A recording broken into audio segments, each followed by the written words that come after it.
Aujourd'hui, belle introduction.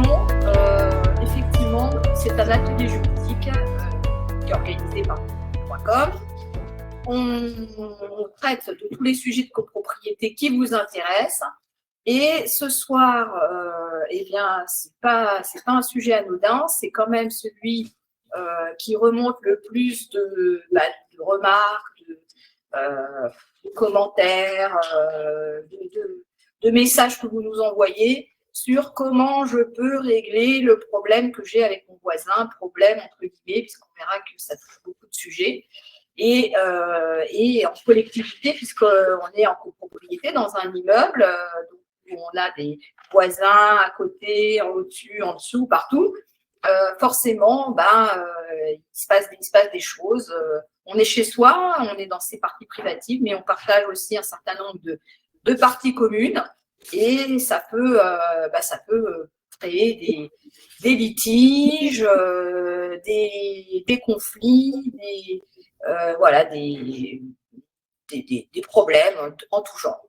Donc, j'ai également Gladys qui m'a rejoint. Donc, Gladys, Bonjour, non, parce que j'ai plus de port pour la webcam et en même temps le reste. Donc. D'accord, ok. Donc, vous verrez Gladys avec sa belle photo, et elle est à mes côtés, et elle va s'occuper aussi du début. Voilà, puis je vais vous présenter. Début de l'atelier avec la présentation. Envoyer la présentation, exactement. Voilà. Alors, ce soir, donc, moi-même, Isabelle Dahan, fondatrice de monimmeuble.com, journaliste, organisatrice d'événements, rédactrice d'articles sur le marché de l'immobilier, et voilà, et puis aussi animatrice de cette belle communauté autour de monimmeuble.com. Je suis là, alors peut-être pour témoigner éventuellement, mais bon, pas plus, parce que je laisserai la parole aux experts ce soir. Voilà, je vous écouterai avec beaucoup d'attention. Donc, nous avons Frédéric Drouard, que vous connaissez bien, puisqu'il est présent maintenant régulièrement à nos ateliers depuis plusieurs années, Frédéric, pour animer ces ateliers juridiques, et également les permanences et consultations que vous connaissez dans le cadre de notre club pour les copropriétaires, le club MI+. Donc, il est avocat, il est spécialisé en droit de l'immobilier, il connaît parfaitement la copropriété, et bien sûr, il est avocat associé dans le cabinet BKP, Boulan, Körfer, Perrault et Associés. Et ce soir, oui, voilà, nous avons un invité. Merci pour l'invité. Voilà, un invité. Alors bon, c'est un invité qu'on présente, mais qu'on ne présente plus, parce que bon, il est connu et reconnu dans son domaine de compétences. Olivier Safar. Alors, il est là en tant que gérant de Safar Immobilier, administrateur de biens, syndic, lui-même sur le terrain. Voilà, donc il sait de quoi il parle depuis de nombreuses années. Et par ailleurs, bon, s'il veut nous en parler, il a d'autres titres. Voilà, Oui, d'autres titres, je suis président de l'UNIS Île-de-France et Grand Paris. L'UNIS, qui est l'Union des syndicats de l'immobilier, qui représente la majorité des administrateurs de biens et syndics de copropriété sur toute la France. J'en préside la partie Île-de-France et Grand Paris. Et je suis en même temps président de la commission copropriété au niveau national pour l'UNIS. Voilà, donc c'est quand même une représentation des métiers, une connaissance du sujet à tous les niveaux, parce que Olivier est aussi un féru de droit et de réglementation. donc voilà, il aime bien s'intéresser à ce que nos gouvernants nous concoctent en général pour être sûr que voilà, on va dans le bon sens. Et heureusement que tu es là aussi, Olivier, pour que ça aille de mieux en mieux, on l'espère. On l'espère, c'est pas toujours facile. C'est pas toujours facile, mais bon, voilà. On est plutôt pas mal en ce moment. Donc il sera là pour répondre à vos questions, Olivier, et pour donner son retour d'expérience, nous raconter comment ça se passe dans ces immeubles, et puis vous allez faire un beau duo avec Frédéric qui vient en soutien sur les fondamentaux, les textes de loi également, et puis quelques petits rappels. Alors bon, bien sûr, l'un comme l'autre, si vous pouvez faire tout en même temps, c'est parfait. Si vous n'y arrivez pas, bon, voilà, multitâche, on sait que c'est possible, mais quand même. Et si vous voyez qu'il y a des questions auxquelles on peut répondre assez rapidement et facilement dans le chat, pourquoi pas, je vous laisse voir ça, gérer ça. Mais sinon, on essaiera de prendre quand même quelques questions. En tout cas, moi, je vous montre une. Mais c'est logique, il y aura des questions. Parce qu'il y a des questions tous les jours et les choses changent. Il y a toujours il faut déjà avoir une palette des différents conflits de voisinage. Exactement. Et ça, peut-être que c'est Frédéric qui veut faire, ou je peux parler on va de quelques juste, expériences. Alors, avant de se lancer, corps perdu, dans la thématique de ce soir, on fait juste un petit rappel pour ceux qui seraient là pour la première fois et qui ne nous connaissent pas, parce que c'est possible. Bon, monimmeuble.com, c'est un média que j'ai créé, moi, il y a pas mal d'années maintenant. Bien sûr qui traite de l'immobilier en général, mais notre spécificité, c'est quand même le marché de la copropriété. Donc, voilà, on a des membres, on a des articles qu'on produit tous les jours, des partenaires, des vidéos, des podcasts, etc. Pour ceux qui nous suivent, vous le savez, c'est très riche en actualité. Et on peut passer à la slide suivante. Voilà. Gladys, même si on ne te voit pas, tu peux Je vais faire un petit rappel. Je vais faire un petit rappel sur les événements à venir. Donc, on aura un atelier compta en février sur le contrôle des comptes et on va faire un exemple de contrôle de compte sur document, donc avec la team CoPro comme toujours. Et on aura un prochain atelier juridique en mars, donc avec Frédéric également et un autre syndic qui sera sur la mise en concurrence des contrats de syndic. Voilà. Je vais vous envoyer les liens pour que vous puissiez vous inscrire par la suite si ce n'est pas déjà fait. Voilà, petit rappel aussi, je pense qu'on a des copropriétaires qui nous écoutent. Si vous voulez avoir le replay de cet atelier et également participer au prochain de manière illimitée, plus avoir des services juridiques. Là, on fait des consultations juridiques le 18 janvier, il nous reste quelques places. Voilà, tout ça, c'est compris dans un abonnement qui s'appelle le Club EMI+, qui est réservé aux copropriétaires, donc à 57 € pour l'année ou en forfait mensuel, voilà, avec un engagement d'1 an. Mais en tout cas, vous avez toute l'année, du coup, que ce soit des services juridiques, les replays de nos formations, beaucoup de contenus aussi. Là, on a mis à jour les nouveaux contenus avec des études, d'exclusives, etc. sur le site, parce que voilà, vous avez un espace membre sur notre site et vous pouvez avoir tous ces contenus dans cet espace. Voilà, juste des petites précisions. Si vous avez des questions donc à poser, c'est dans Q&R, donc questions-réponses. Il y aura éventuellement des petits sondages qui seront lancés, puis vous pouvez aussi mettre des petites réactions, un emoji si vous êtes satisfait, sceptique, content, voilà. N'hésitez pas. Alors surtout, n'hésitez pas à vous exprimer. Là, pour le coup, vous pouvez y aller tranquillement. Allez-y, parce que c'est important qu'on ait votre point de vue aussi, même si on ne vous voit pas, on sait que vous êtes là, vous êtes présent.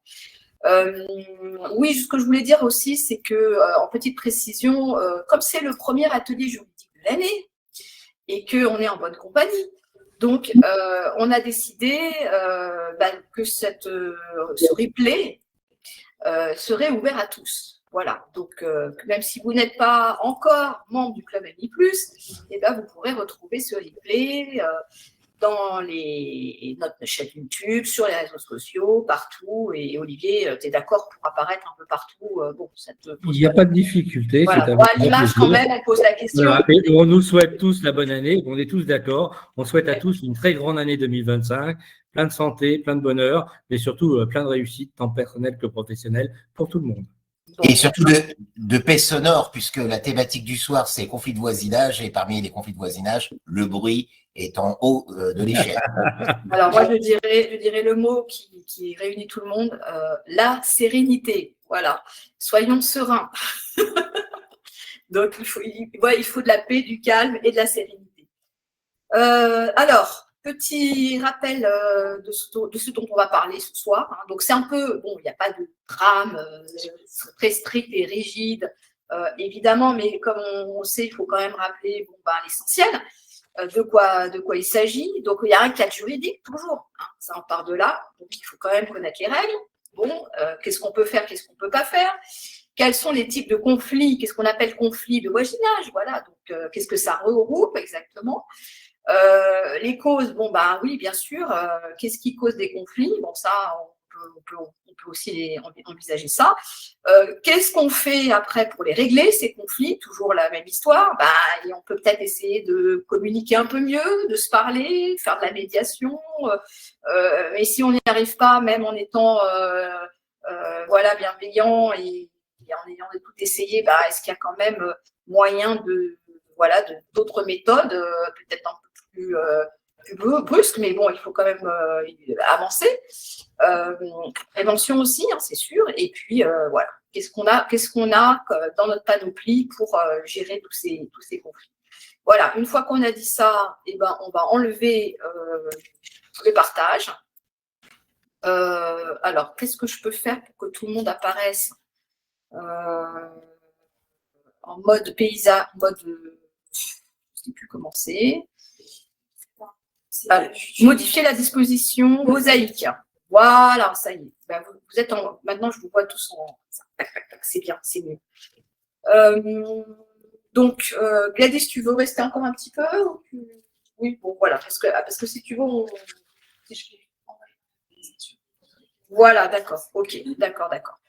Bon, elle va mettre des choses dans le chat et puis après, elle va s'éclipser. Et ben, on va pouvoir commencer. Si vous êtes, ça y est, on est bien là. On va pouvoir commencer. Donc, qui démarre? D'habitude, je démarre pour faire un petit panorama. Vas-y, Frédéric. Je cède la parole non, mais au professionnel qui a la... Alors, vous avez raison, on va parler de ce que l'on rencontre en difficulté. D'accord. Les difficultés de conflit de voisinage. Alors, il faut les citer. Je ne vais faire que les citer et après, on va les prendre les uns derrière les autres.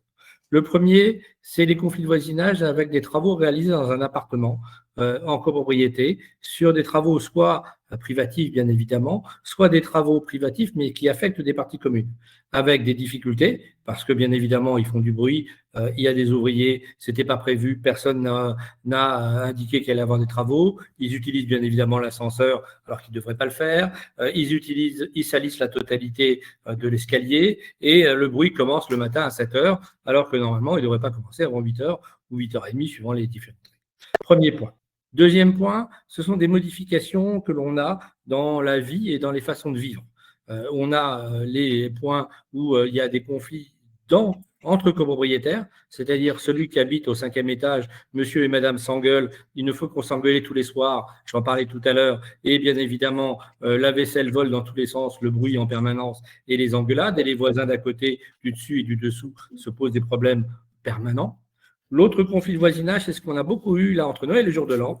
Ce sont les fêtes que l'on a eues dans certains appartements, qui étaient des fêtes alors organisées dans des Airbnb. Je vais être très direct là-dessus.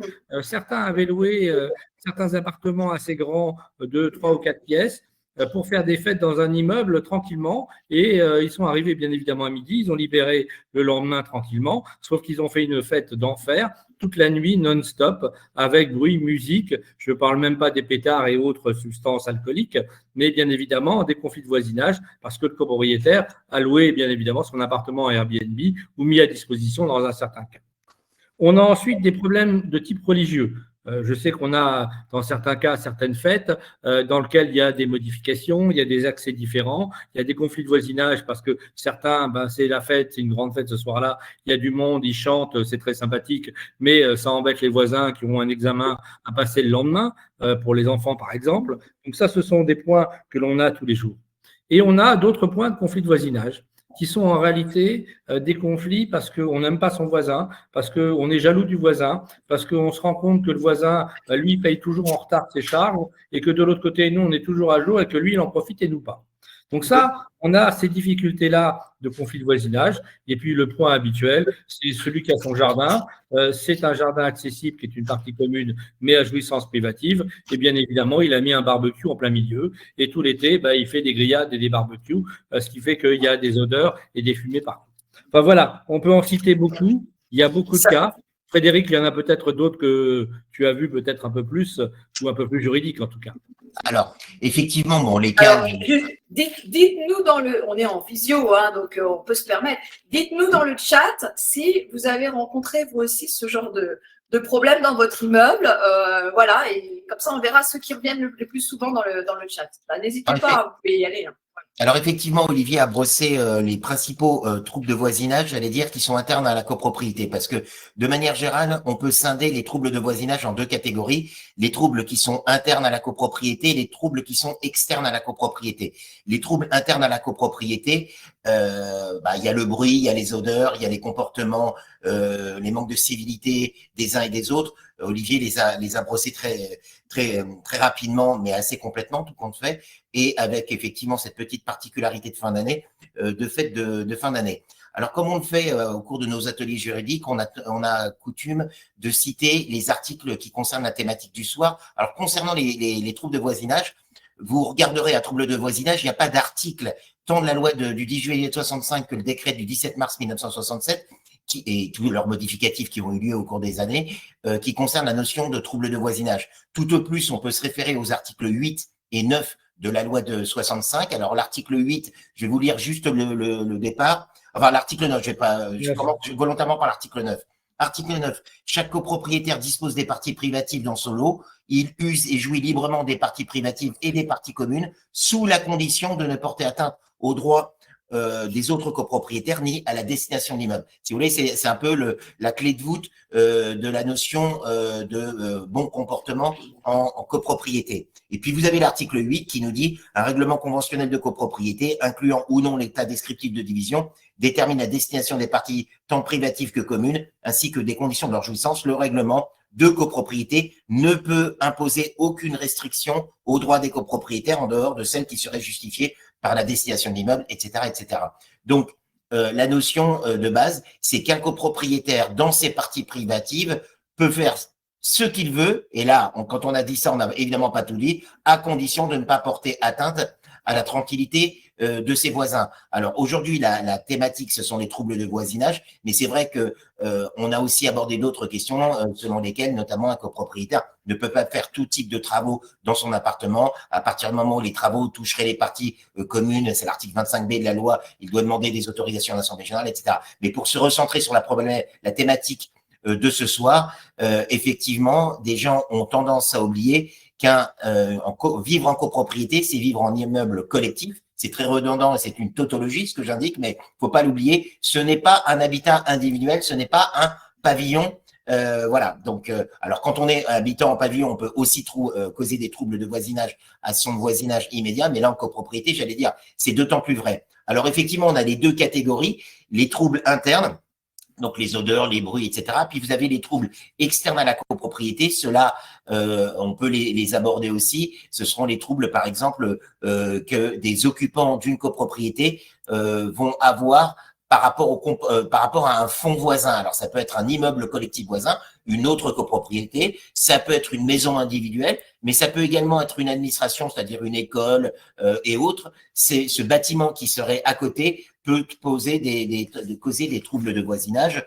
Alors, on a les cas les plus fréquents qu'on voit au cours des procédures. Ce seront notamment, par exemple, des arbres qui ne seront pas taillés sur le fonds voisin, qui empiéteront sur la copropriété, donc mise en demeure. Et si la mise en demeure n'est pas fructueuse, eh bien, à ce moment-là, il y a la possibilité de demander au juge la condamnation sous astreinte de la copropriété voisine représentée par son syndic, si c'est une copropriété d'élaguer, voire de couper les arbres si les distances réglementaires, les hauteurs ne sont pas respectées. Ça peut être également un permis de construire. Alors, dans un premier temps, on va essayer, si la copropriété s'oppose, elle va regarder si le permis de construire est attaquable. Mais là, on n'est pas dans la notion de trouble de voisinage. On considère que le PLU, par exemple, n'est pas respecté, etc. Mais à partir du moment où le permis de construire est accordé et définitif, on peut entrer dans la notion de trouble anormal de voisinage, à savoir que le chantier voisin, qui est donc définitif, le permis de construire n'est plus contestable, peut pour autant causer des troubles à la copropriété en termes aussi de bruit, d'engins de chantier qui ne respecteraient pas les horaires légaux, de détritus qui tomberaient sur les parties communes. Alors, c'est assez fréquent, ça. Des gens qui se plaignent que leur cour est sinon envahi, en tout cas un peu colonisé par des détritus qui tombent du chantier voisin, etc. Donc là, on est dans la notion de troubles externes. Mais je pense qu'il s'y intéresse, et c'est ce que Olivier a abordé, il avait bien raison en premier lieu ce soir, ce sont les troubles internes à la copropriété. Et là, vous avez des troubles, j'allais dire, pas tout à fait volontaires. On pense notamment au changement de revêtement de sol. Un copropriétaire qui changerait son revêtement de sol doit regarder ce qui est prévu dans le règlement de copropriété. Vous avez des règlements de copropriété qui prévoient un mode opératoire. Ça peut être par exemple une autorisation du syndic après que le syndic ait recueilli l'avis de l'architecte. Vous avez des règlements de copropriété qui sont assez précis. Puis vous avez d'autres règlements de copropriété aussi très nombreux qui ne prévoient rien. Et à ce moment-là, on revient sur la notion de trouble anormal de voisinage. Je ne vais pas être trop bavard, mais si vous voulez, la notion de trouble anormal de voisinage, c'est une notion terriblement subjective. Alors, quand on parle du bruit sur les revêtements de sol, on a des normes, là, pour le coup, on n'est pas dans le subjectif, mais lorsqu'on est dans des bruits de cognement de parquet, de voisins qui tirent des meubles, alors on en a tous connu et on a tous des interrogations. Pourquoi tirent-ils des meubles à 3h45 du matin? C'est une question qui restera sans réponse ce soir, mais ça arrive. Il y en a qui font des insomnies, il faut s'occuper, la nuit est longue. Je vais répondre parce que le problème de tirer les meubles, moi j'ai eu le cas dans de nombreux immeubles et on s'est rendu compte qu'en réalité, on avait affaire à des gens qui habitaient bien l'appartement au-dessus, qui avaient, c'était un petit 2 pièces et dans lequel il y avait un canapé-lit. Et globalement, ils travaillaient tard le soir jusqu'à 1h du matin. Le temps de rentrer, ils travaillaient dans un restaurant, vous avez bien compris. Et le temps de rentrer, de fermer le restaurant, il était 2h ou 2h30. Et bien évidemment, quand il arrivait, qu'est-ce qu'il faisait? Il ouvrait le lit du canapé-lit. Et en réalité, ça faisait comme si on tirait un meuble au-dessus à 2h du matin ou 2h30 du matin. Donc ça arrive de temps en temps. Donc il ne faut pas l'oublier. Et puis dans d'autres cas, on a des gens qui partent tôt le matin parce qu'ils ont un avion à prendre à 6h ou 6h30 et en réalité, c'est leur valise que vous entendez rouler sur le parquet ou sur le carrelage parce que c'est le moment où ils partent pour aller chercher leur avion ou leur TGV. Donc ça, ce sont des choses que l'on a de nuit habituelles. Il faut les repérer, il faut comprendre qui est qui. Et le point important, c'est de connaître ses voisins, de connaître ses copropriétaires et quand on a une difficulté, surtout d'aller en parler. Alors au syndic, bien évidemment, mais au gardien quand il y a un gardien. Et si vous savez d'où ça vient, votre voisin du dessus, du dessous, d'à côté, c'est d'aller gentiment le voir et discuter avec lui. Parce que ça, c'est quand même un point important. Exactement. Alors, j'avais posé une question, j'aurais demandé à ceux qui voulaient bien s'exprimer et nous dire qu'est-ce qui se passe dans leur copropriété et quels sont les problèmes qu'ils rencontrent. On a de quoi faire. Il y a vraiment, ah oui, c'est pas mal du tout, c'est gratiné aussi parfois. Bon, travaux privatifs, barbecue, on en a parlé. Stationnement sur les trottoirs des parties communes, ça, les stationnements gênants. Nuisances subies par les locataires. Alors, bon, évidemment, on a parlé d'alcool, bruit, drogue, etc. Les chiens qui font leurs besoins un peu partout, ça peut arriver, on ne ramasse pas. Les parkings en sous-sol qui servent de stockage. Oui. Les encombrants sur le parking. On ne respecte pas les horaires des travaux privatifs. Bon, ça, c'est le classique. Des gens qui sont dans les escaliers, dans les hauts d'immeubles, qui squattent un peu, on ne sait pas trop ce qu'ils font, mais en tout cas, ils ne font pas des choses qu'ils devraient faire. Des résidents qui jettent leur mégot par la fenêtre, et ben voilà. Sur le balcon du dessous, sur la courette du dessus. Après, on n'a pas parlé aussi parfois, ça c'est un peu différent, mais les commerces, les restaurants qui sont en rez-de-chaussée, pas des immeubles. Et ça, c'est vraiment un point important. C'est un point important, il faut revenir dessus. On a effectivement, dans nos immeubles parisiens habituellement, vous avez au rez-de-chaussée 1 ou 2 commerces, au premier étage, souvent peut-être des bureaux, un avocat ou un expert comptable, et tout le reste, c'est de l'habitation. La seule difficulté, c'est vous retrouver avec un restaurant qui finit le soir à 1h ou 1h30 du matin, qui en plus met de la musique parce que jeudi, vendredi soir et samedi soir, c'est un peu plus fêtard. Et bien évidemment, vous vous retrouvez avec les happy hours à partir de 17h jusqu'à la soirée qui finit à 1h du matin. Parce qu'à 1h du matin, ils arrêtent, ils ne sont pas boîtes de nuit. Donc, on se retrouve avec du bruit, avec des fumeurs devant le café ou le restaurant parce qu'ils n'ont pas le droit de fumer à l'intérieur. Donc, ils sont tous en train de discuter dehors, en train de parler avec un verre à la main, une cigarette ou un cigare. Donc, vous vous retrouvez avec le bruit, l'odeur et en plus, bien évidemment, tous les désagréments du restaurant quand vous aurez effectivement la sortie des poubelles, quand vous aurez effectivement le restaurant qui tourne et où il fait chaud et où le charmant cuisinier trouve qu'il fait trop chaud dans sa cuisine, il ouvre la fenêtre qui donne sur la cour et bien évidemment, tout le monde profite de l'odeur. Donc, c'est très sympathique, ça dépend de ce qu'on mange, mais c'est clair que ça ne facilite pas la vie des uns et des autres. Alors là, on sent le professionnel qui a vu beaucoup de situations qui sont condensées en quelques petites minutes. Je crois qu'on a le panel assez complet de la là, non, mais c'est précis pour le coup. Voilà. Ce que je vais apporter comme précision, parce qu'on a une question. Il y a les déménagements aussi qui posent pas mal de problèmes. On a parlé des parties communes qui peuvent être dégradées. Voilà, qui peuvent être dégradées parce qu'il y a des immeubles où ça bouge beaucoup, donc ça tourne. Il y a des petits appartements, des T1, T2 et tout ça, c'est en location. Donc ça tourne beaucoup. Donc tout ça, c'est sûr que ça aide pas. Et puis voilà. Donc, alors, il y a une question quand même qui est intéressante. Il y avait une question au milieu de tout ça parce que je n'ai pas fait. Alors, c'est pas une question, mais là, c'est un peu particulier parce qu'on nous dit problème de nuisance subi par mon locataire, par le locataire au-dessus de son appartement, etc. Donc, la question qui se pose souvent, déjà, il faut faire un distinguo. Qui est responsable des nuisances? Si c'est un propriétaire occupant, ou si c'est un locataire, parce que la situation n'est pas la même. Paradoxalement, si on a un copropriétaire qui se rend responsable de nuisances, c'est plus compliqué à gérer qu'un locataire. Parce qu'un locataire qui cause des nuisances, le syndic en est informé, la première chose que le syndic va faire, va se rapprocher vis-à-vis de son copropriétaire, le copropriétaire bailleur, il va dire voilà, on vous répercute les nuisances qui nous ont été signalées, bruit, etc., etc. Merci de prendre des mesures vis-à-vis de votre locataire. Donc le propriétaire normalement est censé se rapprocher vis-à-vis de son locataire, lui rappeler un peu les dispositions du règlement de copropriété, puis s'il comprend pas ce qu'est un règlement de copropriété, les règles de bienséance de vie en collectivité. Et si tout ça ne suffit pas, le propriétaire a quand même la possibilité, évidemment, de demander la résiliation judiciaire du bail si ça prend des proportions non gérables. Mais vous avez des cas de figure dans lesquels le propriétaire, évidemment, percevant son loyer, ne va pas prendre les dispositions qui s'imposent puisqu'il habite en dehors de la copropriété et il va considérer que ça lui est un peu extérieur. Son loyer étant réglé, j'allais dire, on va laisser régler ça en interne à la copropriété dans laquelle je ne vis pas.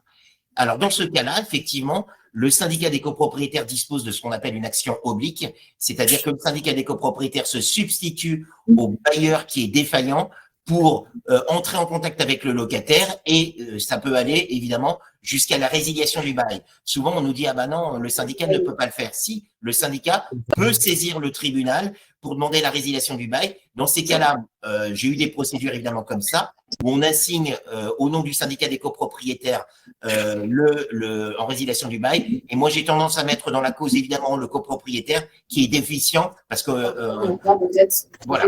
Donc, il y a des possibilités d'action du syndicat des copropriétaires vis-à-vis du locataire. Pour information, quand on va devant le tribunal pour faire ce type de saisie, aujourd'hui, les magistrats nous envoient d'abord vers une médiation. Je pense qu'il faut quand même en parler. La médiation, ça, c'est une médiation judiciaire. Je vous rappelle que avant d'arriver à la médiation judiciaire ou à la procédure judiciaire, il y a un point important, c'est d'essayer de trouver des solutions amiables. Le rôle du syndic, je vais répondre. Est-ce que le syndic est le médiateur de la copropriété officiellement? La réponse est non. Le rôle du syndic, c'est d'administrer la copropriété, de pourvoir à sa conservation et de convoquer l'Assemblée générale pour faire voter les différents travaux, soit d'entretien, soit d'amélioration de la copropriété. Il doit tenir les comptes, bien évidemment, et faire tout ce qui est à faire en qualité de syndic. En revanche, il n'est pas le médiateur, même si cet aspect de médiation, de psychologie, d'essayer de trouver des solutions internes entre les uns et les autres, est parfois son rôle, même si certains de nos confrères ne veulent pas le faire volontairement ou le font un petit peu au début et quand ils n'y arrivent pas, abandonnent. Je pense qu'à un moment, on a un rôle sociétal aujourd'hui plus important qu'on ne l'avait il y a 20 ans. D'abord parce que les gens ne comprennent pas toujours la copropriété, ne savent pas qu'ils vivent en commun dans un même immeuble, qu'ils ont bien évidemment des droits, mais aussi des obligations, et surtout de ne pas nuire, et je dis bien nuire aux autres copropriétaires, même si pour eux ce sont des choses normales, ça peut être un caractère de nuisance pour le voisin ou pour un autre copropriétaire. Et je pense que ce rôle de la médiation est aujourd'hui important. Je vais prendre un exemple très simple. J'avais une difficulté entre deux copropriétaires, deux membres du conseil syndical. Au départ, tout allait bien, et puis à un moment, je me suis dit, mais j'ai un problème, ils s'engueulent, mais ils ne se parlent pas. Et puis, je vais voir l'une et l'autre. un monsieur, une dame. Je lui dis, mais qu'est-ce qui se passe? Vous vous êtes engueulés, vous ne s'est pas bien passé, il y a eu une difficulté. Non, tout va bien, tout va bien. Le conseil syndical suivant, c'était le mois d'après, je leur dis, mais ça ne s'est pas arrangé, vous savez quoi le problème? Et la charmante copropriétaire me dit, mais mon voisin est charmant, la seule chose, c'est qu'il se déplace une fois par semaine en province, il va prendre son TGV, le TGV est à 6 heures du matin, donc il se lève le matin à 5 heures, et bien évidemment, il prend sa douche, mais ça ne me gêne pas, et il se rase avec un rasoir à main. Et quand il prend son rasoir à main, bien évidemment, il le tape contre le lavabo, et ça fait tac, tac, tac, tac, tac, 6 heures du matin, ou à 5h30 du matin. Et donc, vous avez compris, voilà la difficulté, elle n'a jamais voulu lui en parler, et lui, bien évidemment, pour lui, il y a eu un problème, pas de difficulté. On a trouvé une solution avec les autres membres du conseil syndical, on a acheté un rasoir électrique à l'autre membre du conseil syndical, qu'on lui a offert tous, en lui demandant effectivement, le jour où il prenait le TGV et où il se levait tôt, d'utiliser le rasoir électrique. Et derrière, tout s'est bien passé. Nous avons eu le plaisir de faire la fête des voisins au mois de mai suivant. Donc, comme quoi, ça tient à pas grand-chose parfois. Ça tient parfois à pas grand-chose, et ça tient au fait qu'il faut poser des questions. Il faut se parler, il faut communiquer. Et il faut communiquer. Et c'est vrai que des fois, on a peur aussi de faire une remarque, que ça soit pas bien interprété, et que ça soit plus pire. Donc, on garde en soi, pour soi, tous ces désagréments sans oser vraiment en parler, parce qu'on se dit, si jamais j'évoque ça avec mon voisin, peut-être qu'il va mal le prendre, et après, ça sera encore plus compliqué pour moi s'il me mène une vie impossible. Voilà, donc c'est vrai qu'on ne sait pas toujours à qui on a affaire, mais il faut essayer. Il faut essayer. Parfois, on va parler à un membre du conseil syndical, parfois à un gardien ou une gardienne quand il y en a un, parfois c'est au gestionnaire de copropriété ou à son assistant ou à son assistante, parce qu'eux aussi peuvent intervenir. On a des relations avec les copropriétaires, on a aussi des relations avec les locataires des copropriétaires, parce que dans certains cas, ils ont perdu la clé, le bip est cassé, ils ont besoin d'accéder, il faut modifier leur nom sur la boîte aux lettres ou sur l'interphone. Donc tout ceci, c'est des relations qu'on a avec les uns et les autres, mais ça prend du temps. On est bien conscient, mais ça fait partie aujourd'hui d'une partie de rôle sociétal du syndic qui est d'essayer que tout le monde puisse vivre sereinement dans sa copropriété en ayant sa vie propre, bien évidemment, mais sans déranger effectivement ses voisins s'il y a des activités spécifiques. Alors, en prévention, moi, je voudrais qu'on parle un petit peu aussi, avant de parler de comment on peut solutionner ça, on a parlé de la médiation, mais c'est vrai qu'en prévention, on peut quand même faire deux, trois petites choses. On sait qu'il y a un règlement de copropriété. On sait que éventuellement pour certaines copropriétés, on a aussi mis en place un règlement intérieur. Donc ça, moi je me disais pourquoi quand on arrive dans un immeuble, on est nouveau, on connaît pas les règles, peut-être qu'il y a des choses qui sont un petit peu particulières dans cet immeuble, qu'on ait un petit document de bienvenue, d'accueil. Un livret d'accueil. Le livret d'accueil, voilà, et qui reprend les éléments essentiels. Voilà, vous êtes dans un immeuble où on a tel équipement, où ça se passe comme ça, etc. Pour les travaux, voilà, c'est de telle heure à telle heure. Et si on avait ça dès le départ, je pense qu'il y aurait moins de malentendus. Alors, Isabelle, on l'a dans certains types d'immeubles. Je l'ai dans les immeubles IGH, immeubles de grande hauteur, parce qu'on a des règles spécifiques à respecter, ou dans les immeubles ERP, établissements recevant du public. J'ai certains IGH qui sont en même temps ERP. Je ne vais rien dire, il y a une tour, à l'intérieur, c'est de l'habitation, sauf qu'au premier étage, c'est une crèche de la ville de Paris, au deuxième étage, un centre médical. Donc, nous sommes IGH et ERP, donc tout le plus compliqué. Et bien évidemment, à chaque fois qu'on a un nouveau copropriétaire, il y a obligatoirement un livret d'accueil qui lui rappelle les règles IGH, les obligations d'avoir une sonnette ou une sonnerie d'urgence dans son appartement, d'avoir un ferme-porte sur sa porte d'entrée pour qu'elle soit étanche au feu quand il y a des difficultés. Et bien évidemment, on lui explique qu'il y aura un exercice d'évacuation une fois par an. Et tout ça, ce sont des règles. On rajoute ensuite des règles sur les matériaux qu'il a le droit d'utiliser. Notamment, quand il change la moquette, il doit mettre une moquette de type ignifugé, c'est-à-dire M0, c'est-à-dire qu'il ne brûlera pas. Même chose pour les parquets, même chose pour les types de placards ou de peinture. Et donc, on rappelle toutes ces règles-là, qui sont des règles de vie en commun, mais dans ce type d'immeuble spécifique.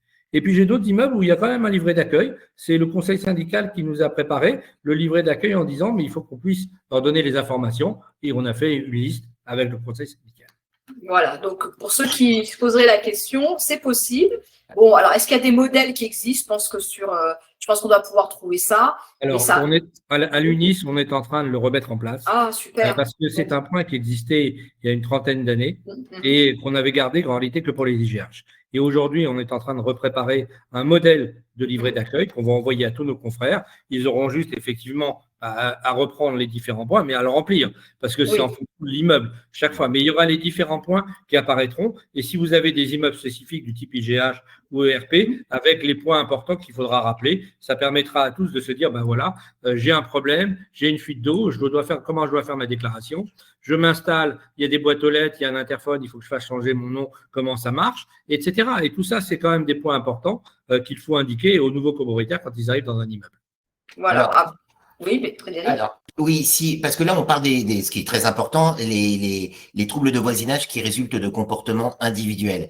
Et puis, à côté de ça, on a des troubles de voisinage qui sont beaucoup plus compliqués à solutionner. Alors, vous avez des troubles de voisinage qui sont liés à une activité professionnelle, on en a un peu parlé, et on pense souvent au restaurateur. Alors, le restaurateur, ça va être les odeurs de graisse avec des conduits peut-être non conformes, etc. Alors, si c'est non conforme, au moins, on peut s'appuyer sur quelque chose normatif et on va pouvoir faire quelque chose. Mais on a notamment, et ça, je l'ai vu dans beaucoup de dossiers, le problème des poubelles avec les restaurants. Alors, les poubelles qui encombrent le local poubelle, parce qu'évidemment, un restaurant a un volume de poubelles à gérer bien supérieur à un particulier. Vous avez des poubelles qui peuvent être stockées, alors certes momentanément, dans les parties communes, évidemment dans la cour intérieure de l'immeuble. Vous avez un restaurateur qui va utiliser le hall de l'immeuble de manière assez régulière pour y faire entrer ses livraisons de marchandises, etc.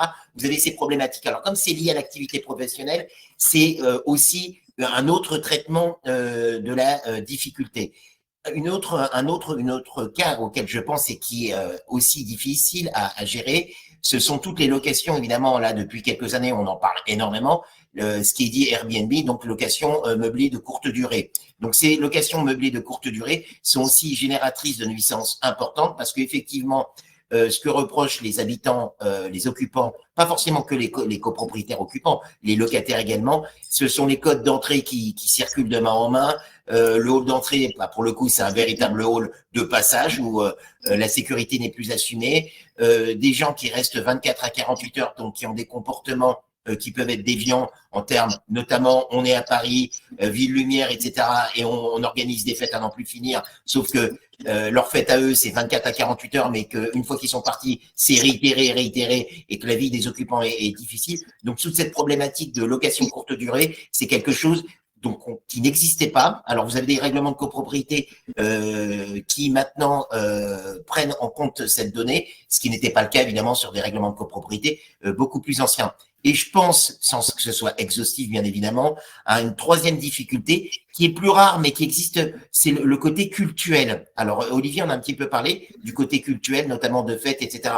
Je pense à autre chose, à d'autres confessions par exemple, où les parties communes sont occupées, par exemple pour des baptêmes avec des baignoires, des choses comme ça, où vous avez les parties communes qui sont en fin de compte accaparées. Alors accaparées de manière vraiment très importante, puisqu'en fin de compte, les locaux de cette association, l'extension, ce sont les parties communes où il y a des cérémonies qui ont lieu, etc. Et ça aussi, ce sont des difficultés, surtout lorsqu'on a un règlement de copropriété qui n'exclut pas ce type d'activité. Donc là, voilà. Alors, on en revient effectivement, Olivier parlait de la médiation. Quand on parle de médiation, on n'oublie pas non plus, des gens ont tendance un peu à minimiser, je trouve que c'est dommage, surtout pour ces problèmes de troubles de voisinage, aux conciliateurs de justice. Alors les conciliateurs de justice, ce sont des bénévoles, souvent des gens retraités qui sont en dehors de l'activité professionnelle, parce que ce sont des gens qui consacrent bénévolement leur temps à essayer de solutionner des problèmes. Et j'ai pu m'apercevoir, parce que c'est vrai qu'au début on est un peu dubitatif, etc., mais plutôt que d'aller en judiciaire tout de suite, c'est vraiment pas la solution à privilégier. Au contraire, il faut privilégier les solutions amiables. Il y a le médiateur, bien évidemment, il y a le conciliateur. C'est pas exactement la même chose, mais en gros, c'est quelque chose de précontentieux où, comme je le disais, on est dans quelque chose de très subjectif. Donc, le subjectif de le faire trancher par un juge, si c'est une ligne, on est allé au-delà de la ligne, c'est facile de faire trancher ça par un juge. Mais quand on est dans du subjectif sur de l'odeur qui serait au-delà du raisonnable, du bruit qui serait également ou pas au-delà du raisonnable, c'est pour ça qu'on a tendance à dire aux gens, essayez de trouver des solutions par les biais qu'on vient d'évoquer, plutôt que se lancer tête baissée en saisissant un tribunal. Alors, je reprends un petit peu la parole pour préciser à tous ceux qui nous suivent que vous pouvez poser des questions, hein, bien sûr, dans le Q&R, questions et réponses. N'attendez pas les 5 dernières minutes pour qu'on ait une avalanche de questions auxquelles on n'aura plus le temps de répondre. Donc, faites-le maintenant. Il nous reste encore un petit peu de temps. Donc, si vous avez des questions, c'est maintenant. Alors, il y a une question, il y a aussi un trouble qu'on a évoqué, mais un peu rapidement, c'est la question des animaux. Parce que la question des animaux, des gens se plaignent, alors on pense aux chiens, aux chats, mais au-delà du chien et du chat, il y a d'autres animaux. Et effectivement, alors en préparant un petit peu l'intervention de ce soir, on a retrouvé de la jurisprudence, mais bon, qui est très connue, c'est la jurisprudence ancienne, le fameux perroquet, non? Le fameux perroquet, voilà.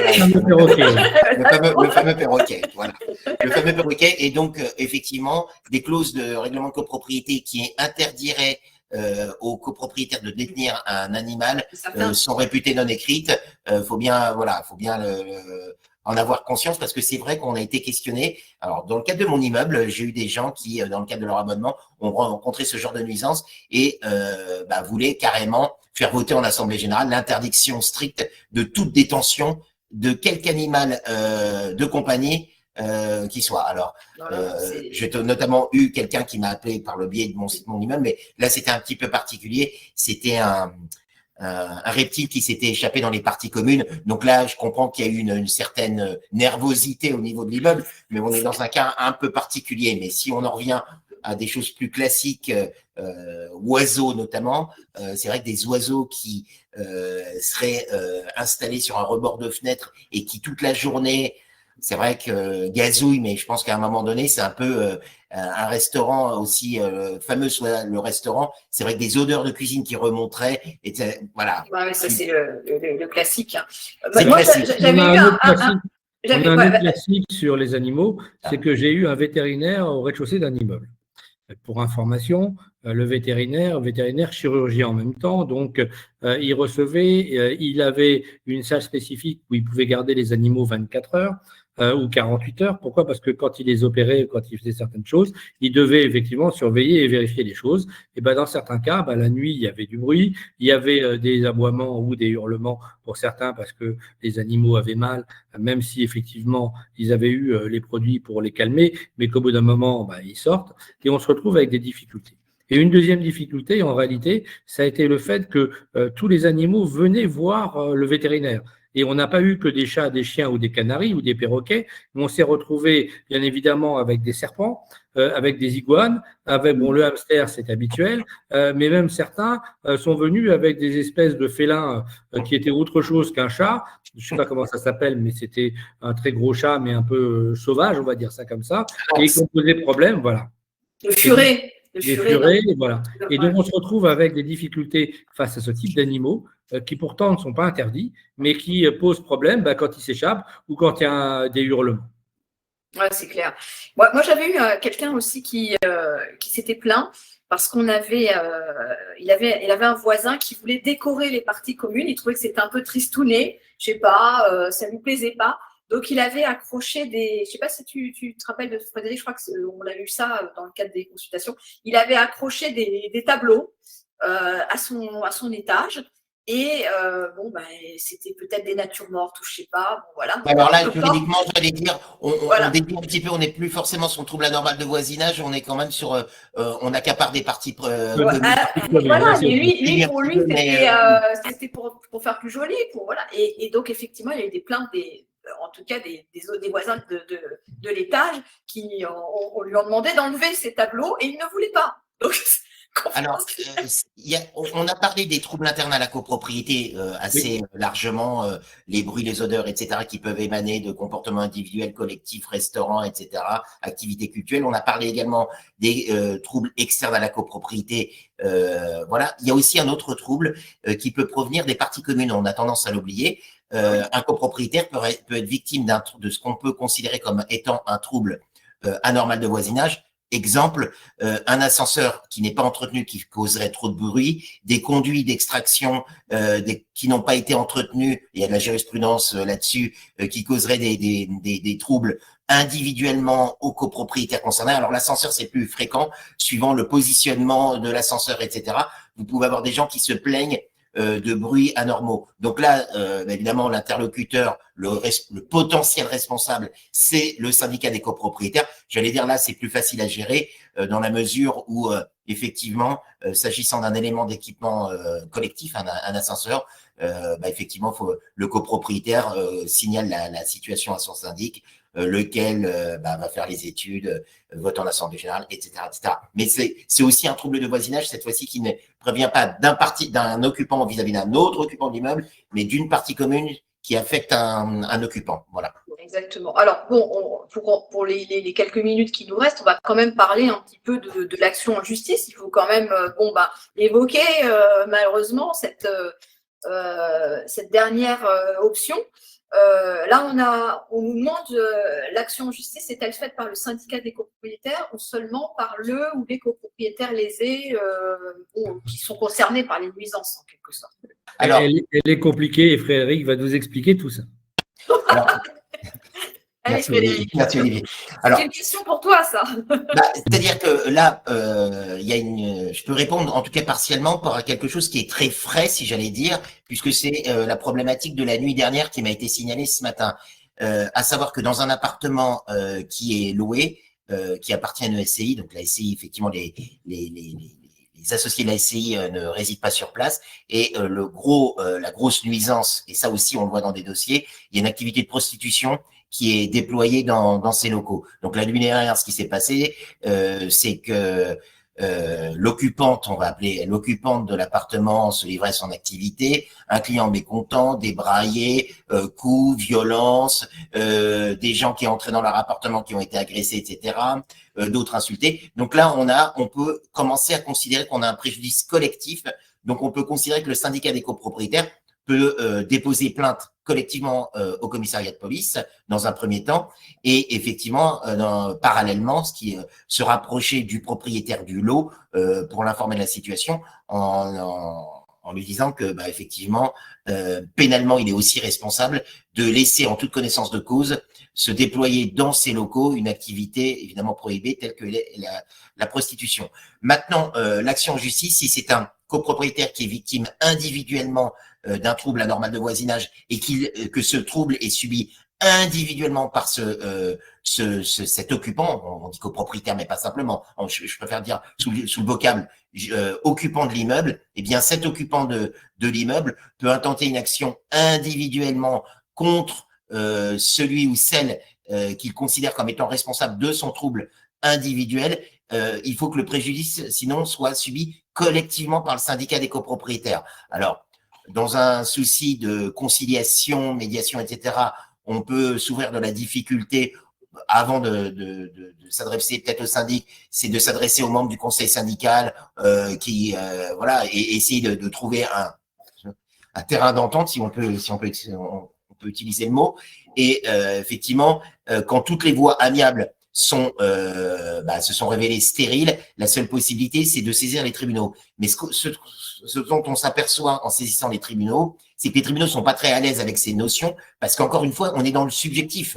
Donc, d'ailleurs, quand vous allez devant les tribunaux pour des questions d'arbres, d'élagage, de choses comme ça, on voit une sorte d'impatience sur les visages des magistrats qui nous disent « Ah, encore un problème de… » Voilà. Et quand ce sont des problèmes de bruit, il faut rapporter la preuve. Et les problèmes de preuve, c'est à celui qui invoque le trouble, la charge de la preuve lui incombe. Donc, ça va être quoi? Classiquement, ça va être des attestations, éventuellement des attestations de commissaire de justice, nouvelle appellation des huissiers de justice, qui vont venir à des heures durant lesquelles se produisent les troubles sonores, etc.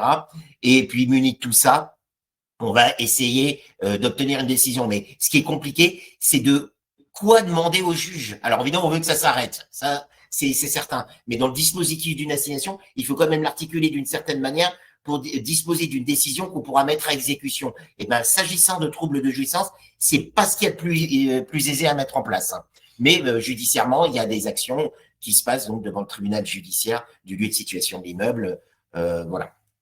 Alors, pour information, on se retrouve souvent au milieu de conflits de voisinage entre deux copropriétaires ou entre un groupe et un autre groupe.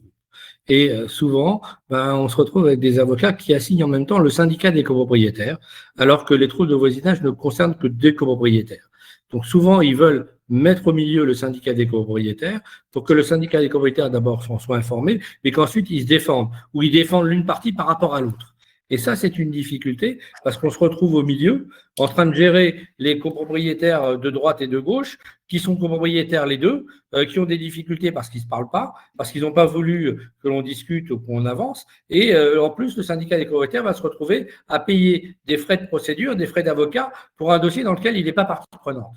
Et ça, c'est une difficulté que l'on voit apparaître de plus en plus, parce que quand on est mécontent et qu'on veut embêter, on embête le voisin qui nous embête, mais on embête aussi le syndicat de copro en disant de toute façon le conseil syndical n'a rien fait, le syndicat n'a rien fait, et je vais mettre le syndicat dans la cause. Et là, c'est encore plus compliqué, ça coûte plus cher et ça apporte rien. Je le dis clairement, mais c'est malheureusement le principe de se dire je me défends et j'emmerde les autres. Excusez-moi. Alors, il y a des nuisances, là, je vois par exemple, alors ça c'est le plus fréquent, l'encombrement des parties communes. Alors ce type de nuisance, c'est vraiment compliqué à faire sanctionner parce que par définition, c'est pas pérenne. On pense à quoi? On pense à la poussette qui est sur le palier, aux chaussures, allons savoir pourquoi, mais ça c'est un classique, qu'on laisse sur le paillasson, le vélo du petit dernier, qu'on monte et puis qu'on laisse également sur le palier ou dans les parties communes au rez-de-chaussée, etc., etc. Le problème, c'est que si on va en judiciaire là-dessus, on peut tomber sur quelqu'un qui arrive ou avec une photo datée de la veille en disant voilà mon palier, il n'y a rien, mais le juge il dit oui, écoutez, au demandeur, vous constatez qu'il n'y a rien, ou avec un constat d'huissier, enfin un commissaire de justice, qui date de la veille, en disant moi, maître Intel, je me suis présenté, j'ai vu qu'au 3e étage, le palier était libre de tout objet, etc. Donc tout ça, c'est quelque chose qui n'est pas pérenne. Quand ce sont des choses, quand on accapare des parties communes avec quelque chose de pérenne, où on commence à installer des bancs, un parasol, quelque chose de plus pérenne, c'est plus facile à faire sanctionner. Mais là, sur des choses qui sont très volatiles quelque part, c'est plus compliqué. C'est sûr. Olivier, tu as encore des petites anecdotes à nous raconter sur comment tu solutionnes les conflits dans tes copropriétés. Qu'est-ce que tu conseilles? Qu'est-ce que tu proposes? Alors, moi, ce que je conseille d'abord, c'est d'en parler au syndic. Il y a parfois des choses qui sont anormales. Par exemple, la fête qui a été faite dans Airbnb, il est logique que le syndic il prenne sa plume, il fasse une lettre recommandée au copropriétaire qui a loué l'appartement Airbnb en lui rappelant que c'est strictement interdit, qu'en plus, bien évidemment, il y a eu une fête à l'intérieur, qu'en plus, cette fête, le gardien s'est rendu compte que les gens payaient pour venir à la fête, donc c'était une activité commerciale. Donc je le dis, c'est arrivé le 31 décembre. Donc dans un immeuble. Donc bien évidemment, et c'est le fils d'un copropriétaire qui l'a fait tranquillement pendant que ses parents n'étaient pas là. Il a organisé ça et il a vendu la place 50 € la soirée. Il y a eu 170 personnes dans un 3 pièces ou 4 pièces. Dans un petit appartement. Bon, 3 pièces peut-être, 4 pièces, je ne sais pas, mais bon, c'est… Enfin bon, voilà, c'est pas logique. Et ça, c'est le rôle du syndic, tout de suite de rappeler les règles au copropriétaire, de lui rappeler que c'est interdit, de lui demander effectivement s'il y a eu des dégradations, de prendre en charge, de rembourser et que ça ne se reproduise pas. Le deuxième point, c'est que dans certains cas, les gens ne se rendent pas compte de leur trouble de voisinage. À un moment, le syndic, il va appeler l'un, appeler l'autre, ou rencontrer l'un et l'autre et discuter et essayer de trouver une solution. Parfois par l'intermédiaire d'un conseiller syndical qui connaît mieux l'un ou mieux l'autre. Parfois le gardien ou la gardienne qui connaît mieux l'un et mieux l'autre et d'essayer de trouver une solution pour éviter de se retrouver en judiciaire. À chaque fois qu'il y a une procédure, je suis désolé de le dire, on paye les avocats et derrière, les deux parties ne sont pas contentes. Parce que quoi qu'il arrive, soit il y en a un qui gagne, soit l'autre qui perd, soit aucun des deux ne gagne, souvent. Donc, bien évidemment, à chaque fois, ça pose des difficultés et bien évidemment, ça met une ambiance fort délétère dans la copropriété et c'est le rôle du syndic d'essayer de calmer tout le monde. Donc ça, c'est quand même un point important. Et le troisième point important, il y a le conciliateur de justice, il est en mairie, il y a la médiation amiable d'abord et il y a la médiation judiciaire, elle est là quand même, il faut quand même passer par tous ces points. Bon, donc… évidemment, moi j'imagine gérer un immeuble dans lequel il y a une ambiance pas possible. ce que ça peut donner le jour de l'Assemblée générale où tout le monde a envie de se taper dessus, je pense que ça va être aussi difficile pour la prise de décision parce que forcément, on fait de la provocation. Forcément, celui-là, on l'aime pas. Donc, tout ce qu'il veut voter, on va voter contre. Oui. Donc, je pense que ça peut aller bien au-delà. Enfin, personnellement, j'imagine que ça peut aller bien au-delà. Et ça peut bloquer la totalité de la prise de décision d'une copropriété parce qu'on ne s'entend pas. Et donc, forcément, on n'a pas envie de prendre des décisions ensemble. Qu'est-ce que tu en penses, Olivier? Ça, c'est une réalité de tous les jours. Le principe de la copropriété, c'est de comprendre qu'on habite effectivement une partie privative, mais que la partie commune, elle est commune à tous.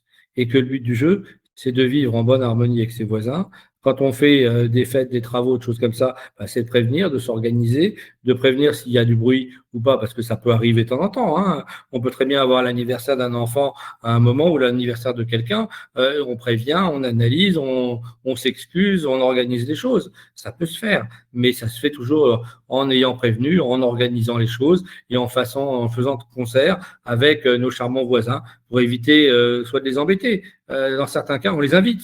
Je vais dire les choses. Oui, voilà, ça peut être la solution. Mais c'est vrai que bon, c'est un problème aussi d'éducation, de savoir vivre, de bien vivre ensemble. Il y a des règles pour la bonne entente en communauté, en collectivité. Donc c'est vrai que il faut tenir compte d'une réglementation. Il faut savoir se conformer à ce qu'on peut faire ou pas. Demander des autorisations si c'est nécessaire et, comme tu l'as dit, prévenir si on est potentiellement amené à faire du bruit ou faire un déménagement ou faire quelques travaux pendant quelques temps et que ça risque forcément de causer des troubles. C'est vrai qu'on s'aperçoit que ça dépend aussi, mais c'est l'expérience qui me montre de la configuration des copropriétés. Alors, quand je dis copropriété, je pensais aussi aux associations syndicales qui ne sont pas des copropriétés, évidemment, mais ce sont des habitats collectifs. Quand vous avez ce type d'habitat collectif plutôt horizontaux où la communication avec les gens, on s'aperçoit que c'est pas du tout la même chose que dans un immeuble vertical. Alors, Olivier gère notamment des immeubles de grande hauteur, des IGH, où vous pouvez avoir différents types d'habitats, du professionnel de l'habitation, etc., avec un certain anonymat où les gens ne se connaissent pas du tout. Donc, c'est vrai que c'est aussi une problématique autre. Les gens ne se connaissent pas. Donc, en définitive, on est dans un autre cas de figure. Quand on est dans alors ça peut être des maisons mitoyennes où on est sous statut de la copropriété des immeubles bâtis, mais également des ASL, ses voisins, ces histoires, ces conflits de voisinage. Ce soir, on n'est pas obligatoirement dans le terrain de la copropriété. On peut être aussi dans des ASL, des AFUL, des modèles comme ça, où effectivement, c'est pas la même chose. Il y a un voisinage qui se voit beaucoup plus que dans de l'immeuble collectif urbain, j'allais dire.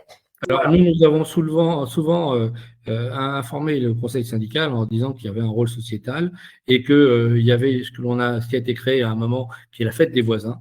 Et je pense que c'est quand même un point important pour rappeler pourquoi elle est là. Elle n'est pas là simplement pour dire on fait la fête, elle est là pour se rencontrer, pour discuter dans d'autres moments qu'en assemblée de copropriétaires, de parler de certains points de façon d'abord plus facile, parce qu'on est là pour discuter, pour prendre un verre, manger un gâteau, une tarte ou autre chose. Et souvent, bien évidemment, ça permet aux uns et aux autres de se parler, de se comprendre et de comprendre que l'un est différent par rapport à l'autre, mais que finalement, ils ne sont pas plus anormaux que nous, sauf qu'ils ne vivent pas de la même façon. Et ça, je pense que c'est un point important. Et cette fête des voisins nous a permis, dans certains immeubles, de retrouver une certaine sérénité entre copropriétaires, ou en tout cas d'accueillir les nouveaux copropriétaires, de leur expliquer ce que c'est, de présenter les membres du conseil syndical, les copropriétaires principaux, et bien évidemment d'aller dans le bon sens. Alors, on encourage, bien sûr. Alors, tu as parlé de la fête des voisins, mais il y a d'autres types d'associations aussi, voisins solidaires, qui interviennent de plus en plus parce qu'on a eu des épisodes de crise sanitaire, on a eu des épisodes d'isolement de certaines personnes et des plus anciens. On a beaucoup souffert pendant ces périodes-là et c'est vrai qu'on s'est rendu compte que certaines personnes ne voyaient aucun membre de leur famille. On s'en est rendu compte malheureusement dans un épisode dramatique en 2003 avec la sécheresse où effectivement on a vu qu'il y avait des situations de grande solitude et tout le monde a dit oui. Voilà, donc Moi, ce que je dis, c'est qu'on ne peut pas s'entendre avec tout le monde, c'est une évidence, ça, voilà. Mais on peut essayer de faire un petit peu de bien autour de soi. Un sourire, un bonjour, est-ce que je peux vous aider à porter ce paquet, est-ce que Je vais vous tiens la porte quand vous êtes voilà, là. je vous tiens la porte. Voilà, des Est-ce que vous choses voulez que je vous montre simples. votre courrier ou voilà, peu importe, voilà, n'importe quoi. Mais c'est des petites choses, c'est bon, c'est voilà que tout le monde peut faire. Hein, ça ne demande pas de temps, ni d'argent, ni de quoi que ce soit. Et franchement, je l'ai vécu moi. Vous retrouvez des gens qui revivent, qui vous appellent dès qu'ils ont un problème parce qu'ils savent que bon ben voilà, vous êtes quand même présent, vous êtes là. J'ai eu comme ça des épisodes avec des personnes âgées qui se sont retrouvées sur leur palier parce que elles avaient oublié la clé à l'intérieur de l'appartement. Ouais.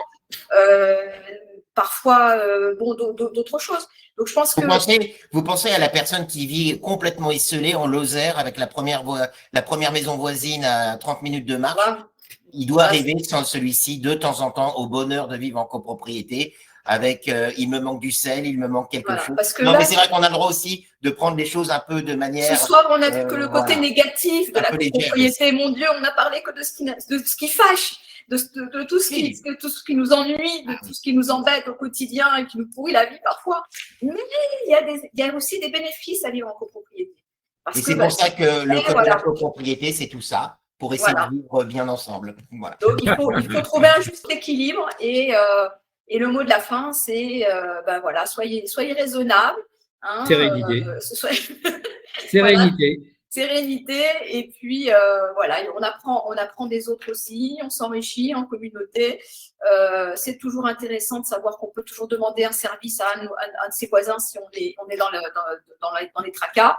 Et puis parfois, ça peut développer aussi des propositions de babysitting, je sais pas, de sortir le chien, ça peut faire des petits jobs. De bricolage. Il y en a certains qui sont plus bricoleurs que d'autres. Exactement, ça peut créer des petits jobs. Voilà. D'entraide, en tout cas. Ou d'aller changer les ampoules chez la voisine parce qu'elle ne sait pas le faire. Voilà, et en échange. Mais par contre, la voisine a une cuisinière en fer.